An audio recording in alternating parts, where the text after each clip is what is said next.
சிரசினில் வாழும் ஈசன் உந்தன் ஜோதி தரிசனம்.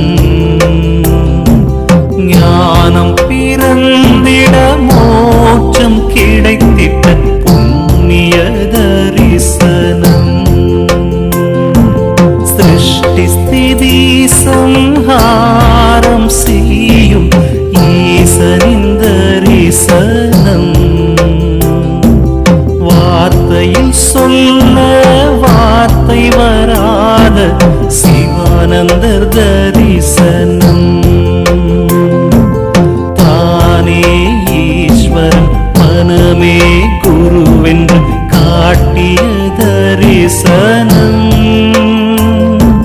பூர்வ மத்தியம் இருதயமாய் நின்று காணும் தரிசனம். சதா பிராணிமிக்கு வியாதி இல்லை உணர்த்தும் தரிசனம்.